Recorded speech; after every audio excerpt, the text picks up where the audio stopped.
క్రీస్తునాథుని యందు మిక్కిలిగా ప్రేమింపబడుతున్నటువంటి క్రైస్తవ విశ్వాసులారా, ఈ తపస్సు కాలంలో సిలువ యాత్ర ధ్యానాంశానికి దివ్యవాణి తరపున ప్రత్యేక విధంగా ఆహ్వానాన్ని అందిస్తూ ఉన్నా.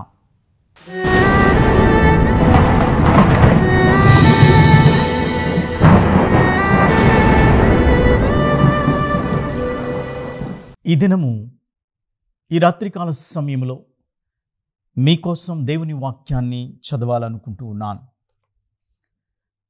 పౌలు కొరింథీయులకు రాసిన మొదటి లేఖ, మొదటి అధ్యాయము 23వ వచనము. అయితే యూదులకు ఆటంకమును అన్యులకు అవివేకమును అగు సిలువ వేయబడిన క్రీస్తును మనము ప్రకటించుచున్నాము. ఇది పౌలు మహర్షి ఇచ్చినటువంటి గొప్ప సాక్ష్యం. ఎవరిని గురించి మనం సాక్ష్యం ఇస్తూ ఉన్నాం ఇక్కడ? యూదులకు సిలువ ఎందుకు ఆటంకంగా ఉంది, గ్రీకులకు ఈ సిలువ ఎందుకు అవివేకంగా ఉంది అనేటటువంటిదే ఇక్కడ ప్రధానమైనటువంటి అంశం. దాదాపుగా ఈ పౌలు మహర్షి యొక్క కొరింథీలకు రాస్తూ ఉన్నటువంటి లేఖ అనగా ఇది దాదాపుగా క్రీస్తు శకము 54-56లో ఎఫెసు నగరము నుంచి ఈ యొక్క ఉత్తరాన్ని రాస్తూ ఉన్నాడు.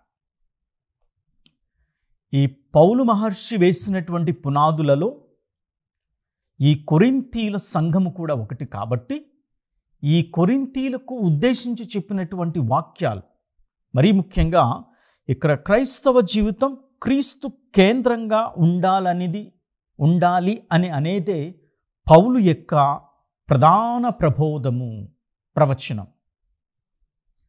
కనుక ఈ యొక్క లేఖకు ఆ కొరింథీలకు రాయబడిన లేఖ అనేటటువంటిది అర్థం వస్తూ ఉంది. అయితే ఇది వెలుగులోకి వచ్చినటువంటిది, ఆచూకీ కనపడినటువంటిది దాదాపుగా క్రీస్తు శకం 95వ సంవత్సరంలో రాసినటువంటిది. దాదాపు 54-56 క్రీస్తు శకం, కానీ వెలుగులోకి ఆచూకీ వచ్చింది 95వ క్రీస్తు శకం 95వ సంవత్సరం అని చెప్తూ ఉంటారు. ఏమైనా ఒక మంచి వాక్యాన్ని ఇస్తూ ఉన్నాడు కదా పరిశుద్ధ పౌలు గారు. మహా ఉత్తమమైనటువంటి వాక్యము అది. ఏంటి అంటే ఆ సిలువ అనేటటువంటిది యూదులకు ఎందుకు ఆటంకంగా ఉంటుంది, గ్రీకులకు ఎందుకు అవివేకంగా కనపడుతూ ఉంది, దీన్ని నిరూపించాలంటే ఇంకెంత దైవజ్ఞానం కావాలి పౌలుకి.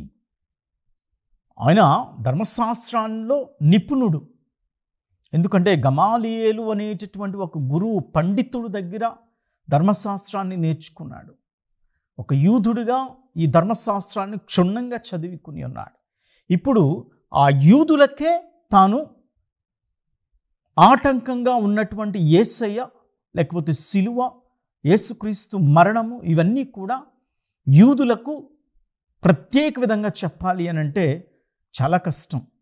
అలాగే తత్వశాస్త్రజ్ఞులు, ఈ గ్రీకులు, వారు క్రీస్తు ప్రభుని సిలువ, క్రీస్తు ప్రభువే ఒక ఆటంకము అని యూదులు, గ్రీకులు ఇది అవివేకము అని అనేటటువంటిది విధానంలో ఏ విధంగా వారికి మరి ఉట్టిపడేలాగా బోధించాలి, వారి వాదన వాస్తవము కాదు అవాస్తవము అని నిరూపించాలి, వారి వాదన సత్యము కాదు అసత్యము అని ఏ విధంగా నిరూపించాలి.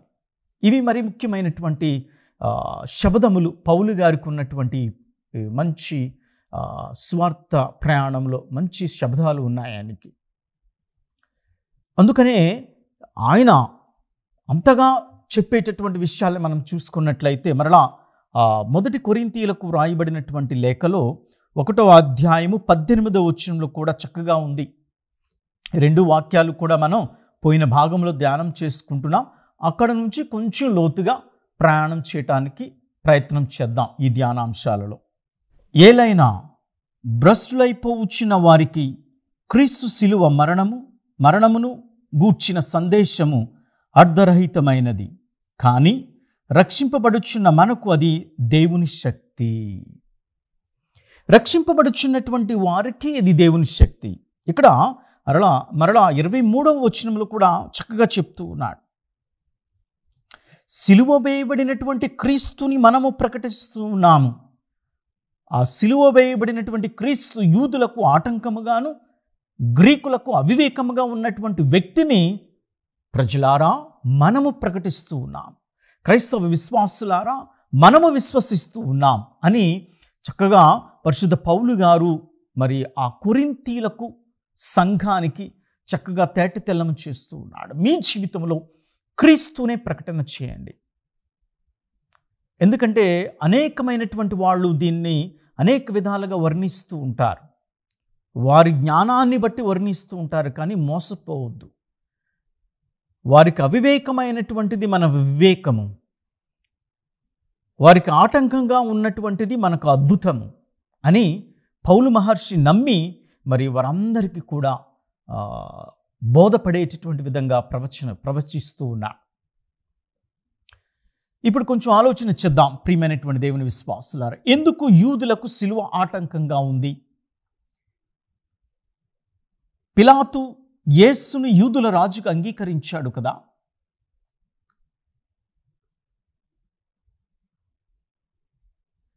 సిలువపై మరి పై భాగంలో అదే కదా ఆయన రాసినటువంటిది, ఇతడు యూదుల రాజు. యేసు తాను దైవకుమారుడని చెప్పుకున్నాడు. మరి దైవకుమారుడైతే అసలు ఎందుకు మరణించాలి? ఇది యూదులకు వస్తున్నటువంటి ఒక పెద్ద ఆలోచన. వారికి కావాల్సింది అద్భుతం, దే నీడ్ ఏ మ్యాజిక్. గ్రీకులకు కావలసినటువంటిది ఏమిటి అంటే తర్కం, అంటే దే నీడ్ ఏ లాజిక్. అక్కడ యూదులకు ఒక మ్యాజిక్ కావాలి, గ్రీకులకు ఒక లాజిక్ కావాలి. అది ఎంతగా లోతుగా ఆలోచన చేస్తే కానీ పౌలు మహర్షి ఆ అర్ధరహితముగా ఉన్నటువంటిది అర్థవంతమైనటువంటిదిగా ఆ ప్రజలకు ప్రకటన చేయాలి అంటే చాలా దైవశక్తి కావాలి. అందుకనే ఆయన చెప్తూ ఉన్నాడు కదా, భ్రష్టులైపోచిన వారికి క్రీస్తు శిలువ మరణమును గురించి సందేశమును అర్ధరహితమైనటువంటిది. భ్రష్టులైనటువంటి వారికి అందరికీ కూడా ఈ క్రీస్తు శిలువ లేకపోతే శ్రమలు ఇవన్నీ కూడా అర్ధరహితంగా కనపడుతూ ఉంటాయి. కానీ రక్షింపబడుచున్నటువంటి మనకు అది దేవుని శక్తి. మనందరము కూడా యేసుక్రీస్తు యొక్క శిలువ రక్తముతో కడగబడి ఉన్నాం. యేసుక్రీస్తు యొక్క శరీరంతో పోషింపబడుతూ ఉన్నాం. అనేక విధాలుగా మనం ఆలోచన చేసుకోవచ్చు ప్రియమైనటువంటి విశ్వాసులారా. కనుక ఇటువంటి యూదులు వస్తున్నటువంటి సమాలోచనలు, యూదులకు వచ్చినటువంటి సందేహాలు, యూదులు ఎదురు చూసినటువంటి గొప్ప అద్భుతాలు ఏ విధంగా జరగలేదు, ఒకవేళకు జరిగితే ఈయన ఎందుకు మరణిస్తాడు, యేసు తాను దైవకుమారుడు అని చెప్పుకున్నాడు కదా, దైవకుమారుడు ఎవరైనా మరణిస్తాడా అనేటటువంటి వాదనలో ఉన్నారే కానీ క్రీస్తుని రక్షణ అంగీకరించడానికి సిద్ధంగా లేరు యూదులు. మరి పుట్టి గుడ్డివానికి చూపునిచ్చినటువంటి ఆయన, చనిపోయినటువంటి లాజరును తిరిగి మరలా జీవముతో లేపినటువంటి ఆయన, తనను తాను ఎందుకు రక్షించుకోలేకపోయాడు అనేటటువంటిదే ఒక పెద్ద వాదన. అందుకే యూదులకు ఇందులో ఎటువంటి దైవ సంబంధమైనటువంటి సూచన కనపడటం లేదు. ఎందుకంటే యూదులు అద్భుతాన్ని వెతికారు, గ్రీకులు వివేకాన్ని కోరుతూ ఉన్నారు. ఎన్నో అద్భుతాలు చేసినటువంటి వ్యక్తి, చనిపోయిన వారిని లేపినటువంటి వ్యక్తి చనిపోవటంలో ఎటువంటి వివేకం లేదు, ఇది అవివేకమే కదా అని వారు వాదిస్తూ ఉన్నారు యూదులు.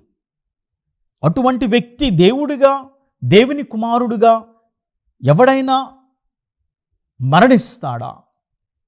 అందుకనే యేసు మరణం అర్ధరహితం, అవివేకం అని ఆలోచన చేశారు యూదులు, గ్రీకులు. ప్రియమైనటువంటి విశ్వాసులారా, మన జీవితంలో కూడా అంతే. ఒక విలువైనటువంటి వస్తువు కానీ, ఒక విలువైనటువంటి మంచి మనస్సు కలిగినటువంటి మన స్నేహితులు కానీ, బంధువులను కానీ, మంచి వాళ్ళను కానీ కూడా మనం విలువలేనటువంటి వారిగా పరిగణిస్తూ ఉంటాం. సంఘము అలాంటిది. నీకున్నటువంటి అసూయ అలాంటిది, నీకున్నటువంటి క్రోధము అలాంటివి, నీకున్నటువంటి కక్ష కార్పణ్యాలు కూడా ఆ విధంగానే తోచుతూ ఉన్నాయి. ఒక మనిషిని ఒక మంచి మనిషిగా అంగీకరించలేకపోయేటటువంటి తత్వం మనది. గ్రీకులకు వారి యొక్క తత్వం ఏంటి? తర్కం. అంటే ఒక వివేకము కావాలి వాళ్ళకి. ఆ వివేకం ఎందుకు లేదు? లేకపోతే యూదులకు ఒక అద్భుతం కావాలి.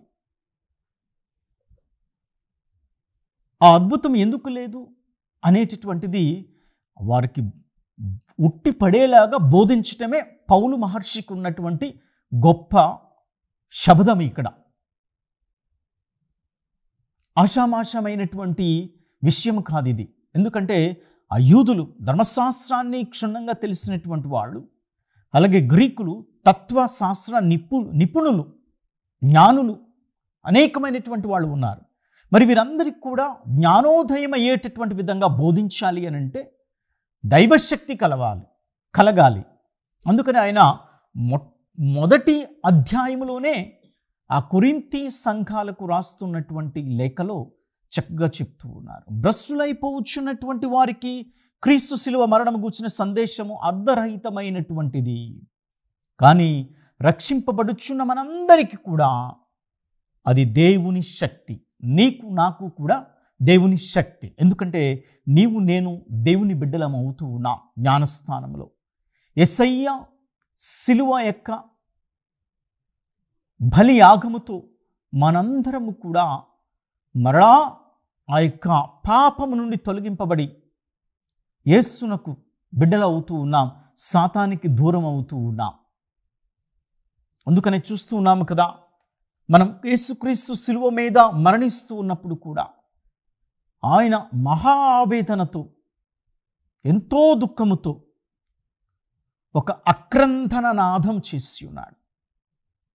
అది ఎవరికి కూడా వివరించుకోలేనటువంటి దుఃఖభరితమైనటువంటి ఆవేదన, అక్రంద ఆవేదన వెళ్ళిపుచ్చుకుని ఉన్నాడు. 3 గంటల సమయంలో మనం చూస్తూ ఉన్నాం. అలనాడు క్రీస్తు ప్రభు చనిపోయినప్పుడు ప్రకృతిలో సహితము కూడా అనేకమైనటువంటివి మార్పులు చోటు చేసుకున్నాయి. అందుకనే ఆ 3 గంటల సమయంలో సూర్యుడు ప్రకాశించలేదు. చిమ్మ చీకటిని చీలుస్తూ ఒక స్వరముగా యేసుక్రీస్తు పలికి ఉన్నాడు. ఏలీ ఏలీ లామా సబక్తానీ అనేటటువంటి మాటలు అందరి ప్రజలు చెవిన వినిపించాయి. అంటే ఓ దేవా, ఓ దేవా, నన్నేల చేయి విడనాడితివి. Why have you forsaken me? Why you have abandoned me? లతీను భాషలో ఇంకా చాలా బాగుంటుంది ఆ యొక్క వ్యక్తపరిచేటటువంటి విధానం.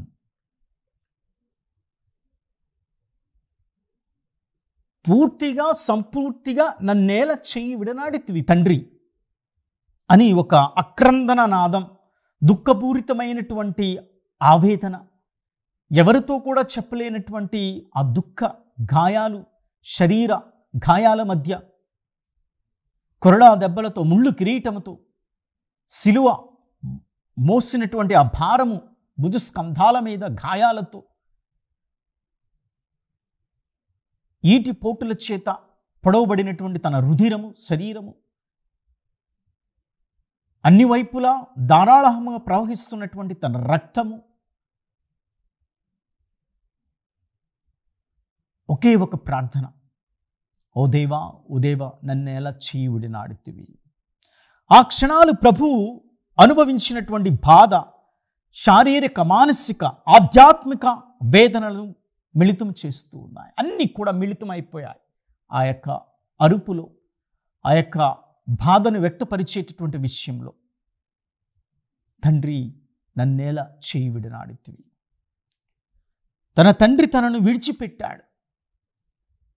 లోక పాప పరిహారార్థము బలిగా మారిన గొర్రెపిల్ల బలి కావటానికి ఒక్క క్షణం పాటు కలిగిన ఎడబాటులో అంతయు సమాప్తమవుతూ ఉంది. అందుకనే అంతయు సమాప్తమవుతుందని తలవార్చి మరణించినటువంటి ఆ క్షణం ఎవరు కోరుకుంటారు? క్రైస్తవుడిగా నువ్వు కోరుకో, నేను కోరుకోను. ఎందుచేత తన తండ్రి, మన తండ్రి యేసుక్రీస్తును రక్షించలేకపోయాడు? ఎందుచేతను యేసుక్రీస్తు ఆవేదనతో, దుఃఖముతో, కన్నీటితో, రక్తముతో తన తండ్రితో మొరపెడుతూ ఉన్నాడు కదా, ఓ దేవా, ఓ దేవా, నన్నెలా చేయి విడనాడుతివి. ఇదే వాక్యాన్ని, ఇదే ప్రార్థన నీ జీవితంలో, నా జీవితంలో, మన క్రైస్తవ గృహాలలో కూడా అన్వయించుకోవాలి.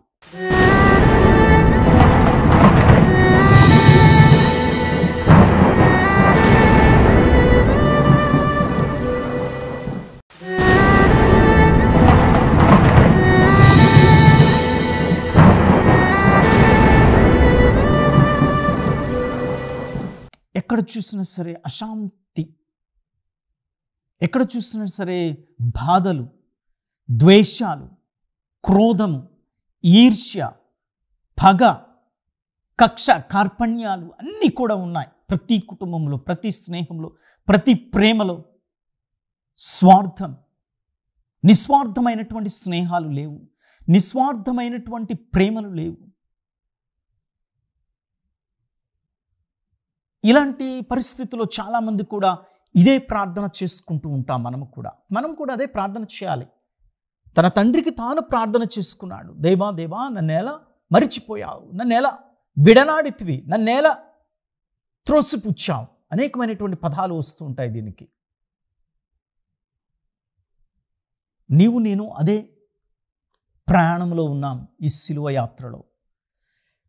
యేసయ్యా, నీవు నన్నేలా చేయి విడనాడితివి, నా కుటుంబాన్ని ఎలా మరిచిపోయావు, నా జీవితాన్ని ఎలా మరిచిపోయావు, నేను చేసిన కార్యములు ఎలా నీవు మరిచిపోయావు, ఎందుకు ఇంత బాధలు నా కుటుంబంలో? ప్రియమైనటువంటి దేవుని విశ్వాసులారా, చాలా దుఃఖపూరితమైనటువంటి విషయాలు మనం జ్ఞాపకం చేసుకోవచ్చు. ఇటీవల నా స్నేహితుడు ఒక గురువు చనిపోయినప్పుడు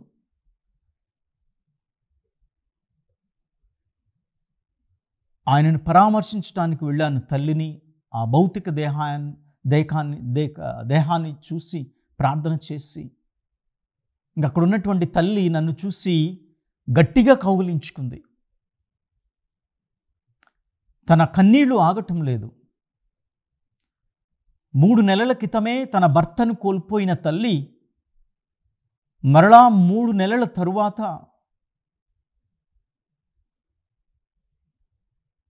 గురువైనటువంటి తన కుమారుణ్ణి కోల్పోయింది. ఆ దుఃఖానికి, ఆమె పడినటువంటి ఆక్రందన నాదానికి ఎల్లలు లేవు, పరిమితులు లేవు. అంత దుఃఖంతో ఉంది. ఒకసారిగా నేను ఆ స్నేహితుడు భౌతిక కాయాన్ని దగ్గరికి వెళ్ళి ప్రార్థన చేసి ఆశీర్వదించి తర్వాత తల్లి దగ్గరికి వెళ్ళి ఉన్నప్పుడు ఆ తల్లి వెంటనే నన్ను చూచి ఏడ్చింది, కౌగిలించుకుంది నన్ను. నేను కూడా ఓదార్చాను. అమ్మా, ధైర్యంగా ఉండు, ప్రార్థన చేద్దాం. ఆ తల్లి ఏమందో తెలుసా? అసలు దేవుడు లేడు అండి అంది. గురువుని అర్పించింది. ఒక వ్యక్తి గురువు కావటానికి తన యొక్క గర్భఫలాన్ని ఇచ్చింది భగవంతునికి.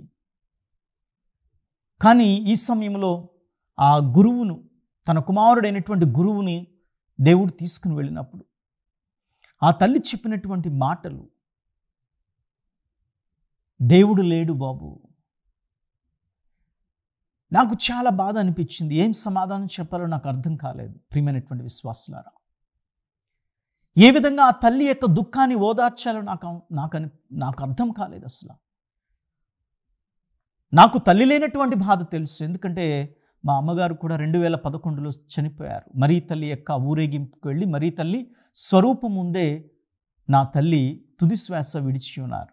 నీళ్లు పోస్తూ ఆ మరీ తల్లి స్వరూపానికి ఆ తేరుకు నీళ్లు పోస్తూ అక్కడ చనిపోయింది. తల్లి లేనటువంటి బాధ తెలుసు.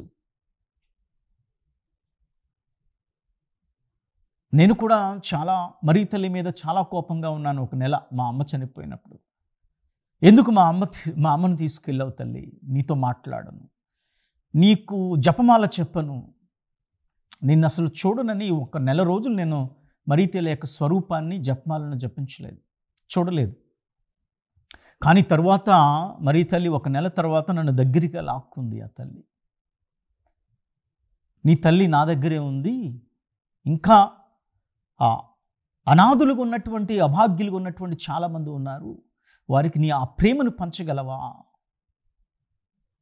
అనేటటువంటి ఆ మరీ తల్లి నన్ను దగ్గరకు లాక్కుని చక్కగా మాట్లాడటం చేసింది. అందుకనే నేను అక్కడ పనిచేసినటువంటి ఆ విచారణలో ఏలూరు మేత్రాశ్రమంలో నాగులదేవుని పాడులో ఆ మరీ తల్లికి ఒక గొప్ప గోపురాన్ని కట్టి ఆ తల్లికి వందనాలు చెప్పి, తల్లి నువ్వెప్పుడూ కూడా నన్ను ఆదరించాలి, నా యొక్క ప్రేష్ఠ కార్యంలో నాకు సహాయపడాలి అని ప్రార్థన చేస్తూ ఉన్నా. అనేకమైనటువంటి వారికి సహాయం చేస్తూ ఉన్నాను, పేదవాళ్ళకి, విద్యార్థులకు, అనాథులకు. అది ఒక తల్లి లేకపోతే నాకు ఆ బాధ తెలుసు.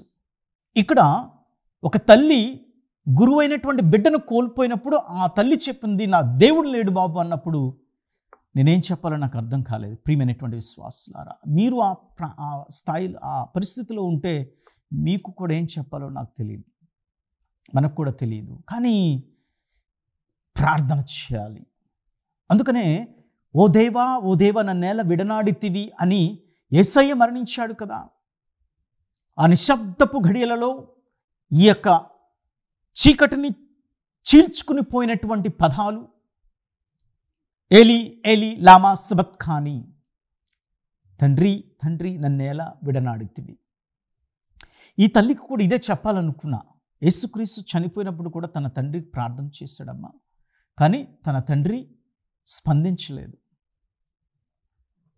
ప్రార్థన చేద్దాం. కానీ నీ కొడుకు గురువు కదా, ఎన్నో పూజలు చేసి ఉంటాడు కదా, ఎంతమందికో దివ్య సంస్కారాలు ఇచ్చి ఉంటాడు కదా, ఎంతోమందికి సహాయం చేసి ఉంటాడు కదా, ఎన్నో దివ్య బలి పూజల్లో ఎంతోమందికి దేవుని వాక్యాన్ని ప్రకటన చేశాడు కదా, దేవుని శరీర రక్తాన్ని అందించాడు కదా. నీ కొడుకుని మర్చిపోడమ్మా దేవుడు యేసయ్య. పునరుత్థానములో దేవుని వెలుగులో ఆయన ఉంటాడమ్మా. అక్కడ నుంచి నీ కోసం ప్రార్థన చేస్తాడు, మనందరి కోసం ప్రార్థన చేస్తాడు అని ఆ ఓదార్పు వాక్యాలు చెప్పి ఉన్నాను. ప్రియమైనటువంటి దేవుని విశ్వాసులారా, కనుక మనము కూడా ఇదే విధంగా ఆలోచన చేస్తూ ఉంటాం. ఎందుకు దేవుడు నన్ను మర్చిపోయాడు? ఇక్కడ యేసయ్య మరణిస్తున్నటువంటి సమయంలోనే తండ్రి దేవుడు మర్చిపోయాడు అంటే స్పందించలేదు. అది పరిశుద్ధమైనటువంటి నిశ్శబ్దత, a sacred silence by God the Father to Jesus when he cried, my God, why have you forsaken me? ఇటువంటి యేసయ్య యొక్క జీవితాన్ని ఆ యూదులకు, గ్రీకులకు ఇవ్వటం అనేటటువంటిది చాలా గొప్ప విషయం. అందుకనే కదా 3 దినములు అయిన తర్వాత ఆయన ఆ భూభాగంలోనే గోతి చేయబడినటువంటి ఆ యొక్క రాతిలోనే ఉంచకుండా ఉత్థానముగా లేపాడు కదా.